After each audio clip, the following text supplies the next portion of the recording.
Hello, this is TJR, and welcome to Album of the Week. If this is your first time visiting the channel, I want to say welcome. And for those of you who are long-timers, welcome back. Now, this is the show where I recommend a new release album every week. The only caveat being that there has to be a new release for that week that I can actually recommend. And if there isn't, then I'm going to take the week off. Now, last week's Album of the Week was Gigaton by Pearl Jam. And this was a little bit different because it was a track-by-track review. It was longer than what I normally do in this show. This week is going to be the standard short review.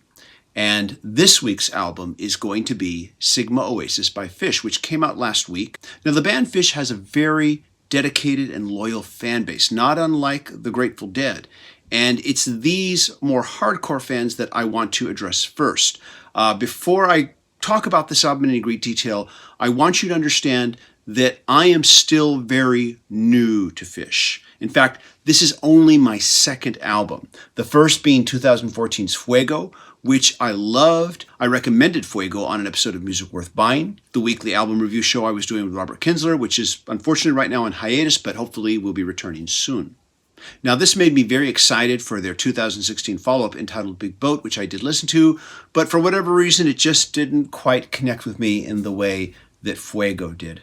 However, though, now that I've listened to their latest album entitled Sigma Oasis, I have a desire to go back to their previous album and give it another listen, because every time I hear an album by a band and it really makes me feel good, and maybe they had a previous album that I wasn't as into, I say, hey, they made a great album this time, go back and give that previous one another listen. So I definitely wanted to address the more hardcore Phish fans first, just so they understand where I'm coming from.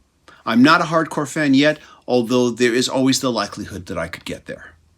Primarily, I feel that this review is being targeted at the uninitiated or newly initiated like myself. So let me just start off by saying that I'm really enjoying Sigma Oasis by Phish. If I had to make a comparison for this album, I would say that in many respects, it reminds me of Terrapin Station by the Grateful Dead.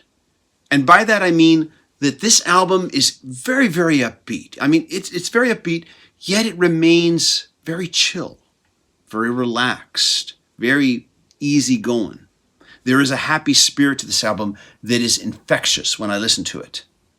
And now, with the Grateful Dead comparison made, I should also mention that Sigma Oasis embraces the following: funk grooves, but once again, funk grooves that are very chill. On Sigma Oasis, the band Phish proved to be very adept at also just moving their songs into progressive rock territory. Now, prog playing is very technical, and usually it requires a certain amount of intensity in the performance, but Phish managed to very miraculously embrace this and still keep that very easygoing, chill vibe happening. The band also is equally adept at sliding the songs into extended psychedelic jam sessions without a single hint of pretentiousness or self-indulgence. Seriously, if you're a fan of the kind of extended rock jams that bands were more commonly known for in the 60s and 70s, I think you will be very pleased with this aspect of the album. Of course, at the heart of all of this are the songs. The songs are very well composed, and they all have very accessible choruses. And now that I've said that, I think that the real magic trick that Sigma Oasis manages to pull off is that with all the funk and progressive rock tropes and the extended jam sessions, the album never stops feeling accessible, and it never becomes self-indulgent to its own detriment. This type of technical playing shouldn't feel accessible, at least not on the first listen to most people, but I just found it just amazingly accessible and just very warm and embracing. I couldn't find a single thing wrong with Sigma Oasis as I listened to each and every track, and I'm enjoying it more and more with each listen. And once again, so much so that I want to go back to the previous album, Big Boat, and give that one another chance now. So have you heard this album? Leave a comment. Are you planning on listening to it? If so, come back after you have and let us know what you thought. This is TJR, and I'll see you next time on Album of the Week.